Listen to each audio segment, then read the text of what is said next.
বাংলাদেশের উত্তর অঞ্চলের এক প্রান্তে নদীর বুকে জেগে ওঠা এই সিন্দুন্নার চর দেখতে যতটা শান্ত, ভিতরে ততটাই সংগ্রামের গল্প লুকিয়ে আছে। এখানকার মানুষের জন্য জীবনটা ততটা সহজ নয়। যে কোনো প্রয়োজনে, চিকিৎসা কিংবা নিত্য প্রয়োজনীয় কাজের জন্য তাদের পাড়ি দিতে হয় এই নদী। যেতে হয় শহরের দিকে। নদী এখানে পথ, আবার কখনো বাধাও। এক সময় এই চর ছিল অনেক বড়, অনেক সমৃদ্ধ, কিন্তু সময়ের সাথে বদলে গেছে অনেক কিছু। নদী ভাঙনের কারণে ধীরে ধীরে হারিয়ে গেছে ফসলের জমি, ভেঙে গেছে অসংখ্য মানুষের স্বপ্ন আর বসত ভিটা। তবু থেমে নেই জীবন। এই চরের মাটিতে এখনো জন্ম নেয় নতুন আশা। পেঁয়াজ, রসুন, কালোজিরা, ধনিয়া, মরিচ সহ নানান মৌসুমী ফসলের আবাদে ব্যস্ত এখানকার মানুষ।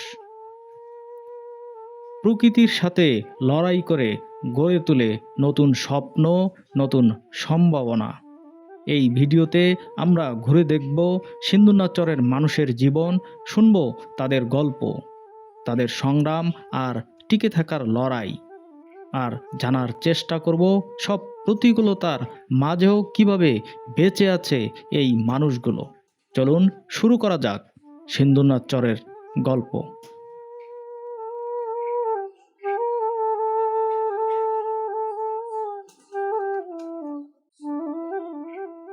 আসসালামু আলাইকুম বন্ধুরা, স্বাগত জানাচ্ছি আমার চ্যানেলের আরও একটি নতুন ভিডিওতে। আর আজকের এই ভিডিওতে আমি আবারও চলে এসেছি সেই চরের ভিডিও নিয়ে। অর্থাৎ আমি আমার এই চ্যানেলে পূর্বে অনেকগুলো চরের ভিডিও দেখিয়েছিলাম, তেমনি আবারও নতুন করে চরের ভিডিও নিয়ে চলে আসলাম এবং আজকের এই ভিডিওতে চলে এসেছি এই চর সিন্দুন্না। ফসলের অবস্থা যেটুকু হয়েছিল ভালোই হয়েছিল, পরে শিলে বৃষ্টি হ্যাঁ আমাদের গতি খুবই ভালো নয়, খারাপ হয়ে গেছি। আর এই যে ভুট্টের চাষ করছি, ভুট্টে আবাদ করছি, ভুট্টের মধ্যে সার ঠিক মতন দিবার পাইনি, আবারটা সৌন্দর্য হয়নি। এখন ঘটনা হয়েছে কি, এই কাউ সার পাইছি, কাউ পায় নাই, এইরকম অভিগণ্ড হয়েছে। এই চরে যে বন্যাকাল আসলে তো মনে করেন যখন প্লাবন হয়েছি, সেখন জমিগুলো ধসি যে ঘটনা হয়েছে কি, আরবার এই চরটা বিশাল চর একটা ছিল, জমিটা ভাঙি যে একটা ছোট চর হয়েছে, যে ভুট্টে বোধ হয় 20-3 মাটি হইবি। এই চর বিশাল চর ছিল, অন্তত 100 একর জমি তো বেশি ছিল। এখন জমিটা খুবই ছোট হয়ে গেছে। চরের এই কাকার সঙ্গে অনেকক্ষণ কথা হলো।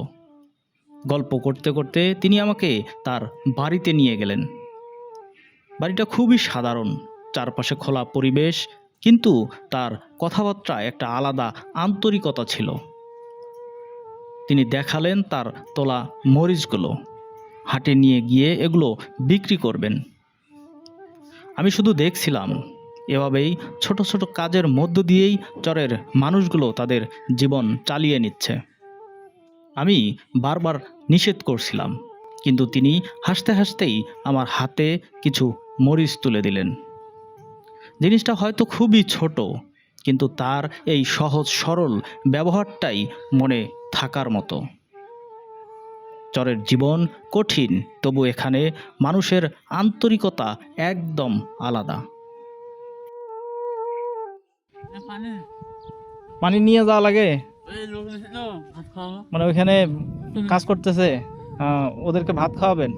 ভাত কই? ভাত ওইখানে আবার মানে আগে নিয়ে গেছে। ও ঠান্ডা পানি নিয়ে যাচ্ছেন। আজকে কি কাজ করতেছে? ভুট্টা তুলতেছেন। কত দূর সেটা? সামনে।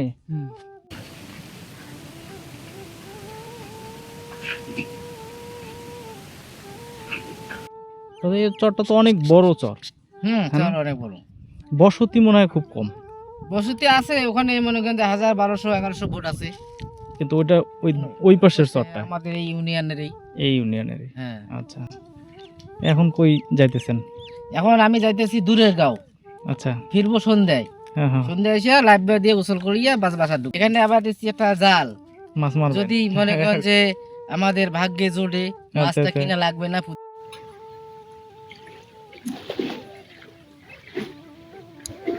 বিস্তীর্ণ এই চরটিতে মোটামুটি একটি কর্মযোগ্য বলা যায় যে চলছে। এখন যেহেতু বড় কোনো মৌসুম নয়, তবে এই যে ছোট ছোট যে ফসলগুলো রয়েছে, যেমন এখানে এখন যেটি দেখলাম যে পেঁয়াজ, রসুন, এই এই জাতীয় যে জিনিসগুলো যেরকম মরিচ, এগুলো তোলার একটি মৌসুম চলছে। তবে এখানকার কৃষকরা যেটি বলছিল যে তাদের ব্যাপক ক্ষতি হয়েছে এই গত বেশ কিছুদিন আগে শিলাবৃষ্টির কারণে এখানে প্রচুর ক্ষতি হয়েছে। মানে এই পেঁয়াজের 60 জনে তুলতেছেন, লস প্রজেক্ট না? লস মানে 1000 টাকা না আটে। হ্যাঁ সেটাই তো, খাবার নেই কিছু। সেটাই। মানে পেঁয়াজটা নষ্ট হয়েছে কি কারণে? শিলে নষ্ট করছে নাকি? হ্যাঁ হ্যাঁ হ্যাঁ।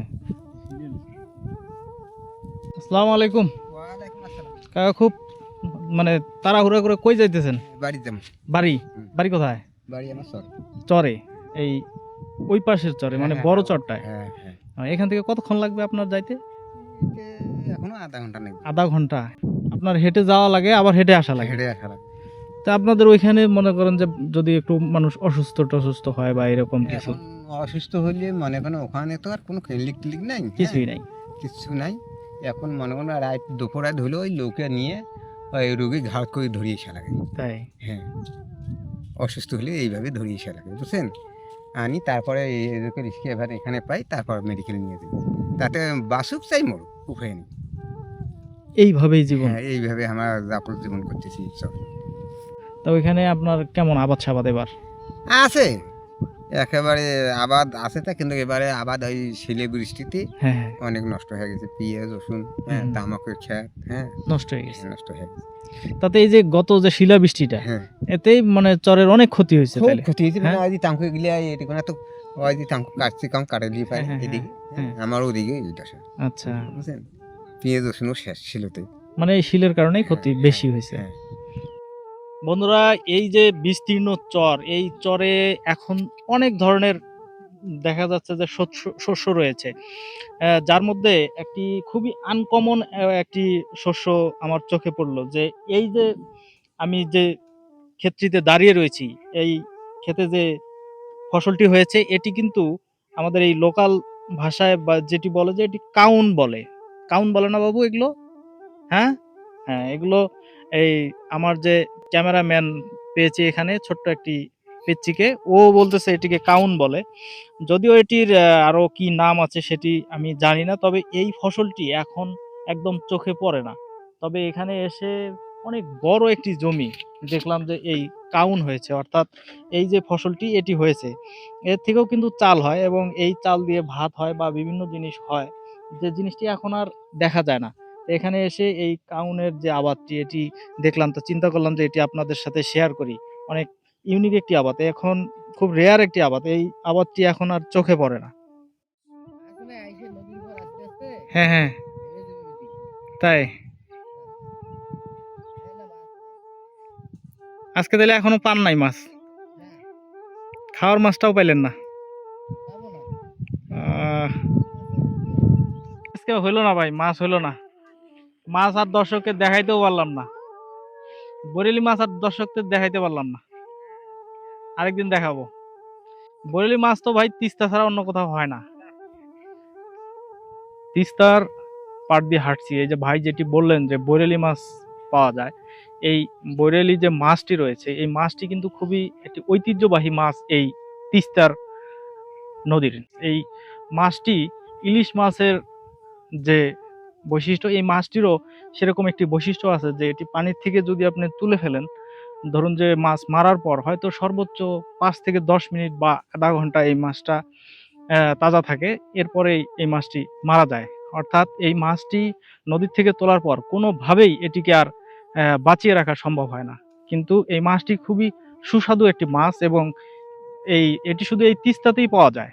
এই মাছটির অন্য কোথাও সেভাবে পাওয়া যায় না, পাওয়া গেলেও খুবই কম। কিন্তু এটি তিস্তা নদীর একটি খুব জনপ্রিয় মাছ এবং ঐতিহ্যবাহী একটি মাছ বৈরালী।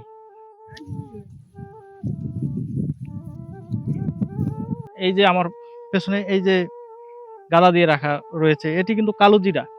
এরকম অনেক মশলা জাতীয় ফসল এই চরে হয়ে থাকে, যেগুলোর কিন্তু অনেক দাম থাকে। অর্থাৎ এই যে চরের যে যারা রয়েছে, যারা এখানে বসবাস করে, তারা এখানে অনেক কষ্ট করে থাকে, ঠিক আছে, কিন্তু এর পেছনেও অনেকটা আশা আছে। কি, ধরুন এই ফসলগুলো এগুলো খুবই কম হয়, কিন্তু এগুলোর দাম হয় অনেক বেশি, এবং এই ফসলগুলো সাধারণত এরকম বিস্তীর্ণ মাঠ, অর্থাৎ এরকম চর এলাকায় যেখানে নদীর পলি পড়ে, এরকম জায়গায় কিন্তু খুব বেশি হয়।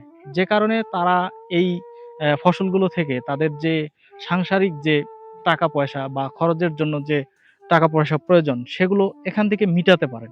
যে কারণে তাদের অনেক প্রতিকূল পরিবেশ মেনে নিয়ে তারা এখানে থাকে।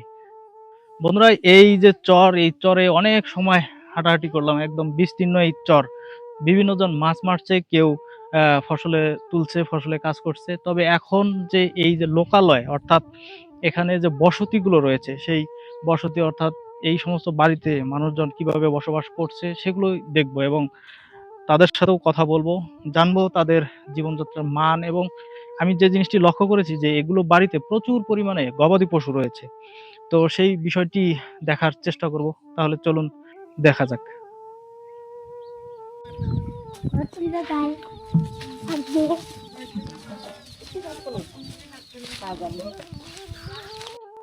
পিছনে এই যে একটি বাড়ি, আবার এখানে লাগালাগি 3টি বাড়ি রয়েছে, আবার সামনে আবার আরো অনেকগুলো বাড়ি রয়েছে। এই চরের যে বাড়িগুলো, এক বাড়ি থেকে আরেক বাড়ি অনেক দূর, মানে যার যেখানে জমি রয়েছে সেখানে বাড়ি করেছে, এটা ঠিক আছে, কিন্তু বাড়িগুলো না অনেক দূরত্ব। এবং যদিও এই চরটিতে খুব একটা বাড়িঘর নেই, দেখি ওই সামনের বাড়িগুলোতে যাব এবং দেখি সেখানে আরো মানুষকে পাই কিনা, তাদের সাথে কথা বলার মতো মানুষ পাই কিনা দেখি। এখানে তো আপনার মোটামুটি আবাসাবাদ মনে হয় অনেক রয়েছে। হ্যাঁ, আমার আছে জমি, নিজের নিজস্ব কন্ট্রাক্ট নেওয়া, এগুলো কন্ট্রাক্ট? নিজস্ব জমি ওই পশ্চিমে আরো। আচ্ছা, আমার জন্মস্থান জায়গা পশ্চিম এইখানে না? না, তো এখানে এগুলো জমি কিভাবে কন্ট্রাক্ট? ওই 10,000 টাকার দোন বছর। 1 বছরে? হ্যাঁ। আপনি কি আবাদ করেন? কি করেন করেন, 1 বছর ধরে টাকা দেবেন 10,000 দোন? দোন। তাহলে এই যে বাড়ি করছেন, এগুলো কি হ্যাঁ, ওইভাবেই? হুম, এগুলো নিজস্ব জমি না, না, মানে ওই 10,000 টাকা কন্ট্রাক্ট নিয়ে বাড়ি করা? বাড়ি অর্থাৎ আপনার বাড়ির জমিটাও 10,000 টাকা দোন? 10,000, বাড়িতেও 10,000 টাকা দোন হিসেবে দেওয়া লাগবে। আচ্ছা। চাচার সাথে কথা বললাম, চাচা যেটি বলল যে এই এলাকার যে জমিগুলো রয়েছে, অর্থাৎ এই যে বাড়ি, এই যে বাড়ির ভিটার যে জমিটি, এটিও কিন্তু ওনার এখানে কন্ট্রাক্ট নিয়ে করা, অর্থাৎ বাড়ি করা। অর্থাৎ এই যে 10,000 টাকা বিঘা, এই 10,000 টাকা বিঘা জমি, অর্থাৎ 10,000 টাকা দোন জমি নিয়ে এই বাড়িগুলো করা। এখানে আবাদি জমি এবং এই বাড়িগুলো সমস্তই এই একই সিস্টেমে করা। এই পেছনে দেখুন যে ছোট্ট বাড়ি, অর্থাৎ একদম যে ছন বা এই ধরনের কিছু দিয়ে ঘরের বেড়া দেওয়া, এবং ছোট ছোট ঘর। এই ছোট ঘরগুলোতে তারা বসবাস করেন। এখানে সুখ দুঃখ সবই রয়েছে। যেটি বললাম যে এখানকার মানুষের মনোবল অনেক শক্ত, কারণ এখানে তাদের অনেক প্রতিকূল পরিবেশ পোহাতে হয়। এই যে বাড়িটি থেকে আসলাম, এই বাড়ির পূর্বেও আমি একবার এই বাড়িতে এসেছিলাম, তখন এখানকার একজন মুরব্বির সাথে কথা হয়েছিল। আজকে যেটি শুনলাম যে এই মুরব্বি গত সপ্তাহে মারা গিয়েছেন, এবং এখন শুধু তার যে ওয়াইফ, অর্থাৎ তার স্ত্রী রয়েছে এই বাড়িতে। তাদেরকে দেখার জন্যই তাদের আবার স্বজনেরা সেই দূর থেকে এসেছে। তো একা থাকবেন, এজন্য তাকে এখান থেকে চলে যেতে বললেন। এই কথাটি এজন্যই বলছি যে এমন ফাঁকা একটি জায়গা, সেখানে একটি বাড়ি, সেই বাড়িতে এখন শুধু একজন মহিলা, অর্থাৎ এই বয়স্ক যে রয়েছেন, তাকে একা থাকতে হবে যদি থাকতে হয়। এখানকার বাস্তবতাটি এরকমই। এই বাস্তবতা মেনে নিয়েই তারা এখানে এভাবে দীর্ঘদিন থেকে বসবাস করে আসছে।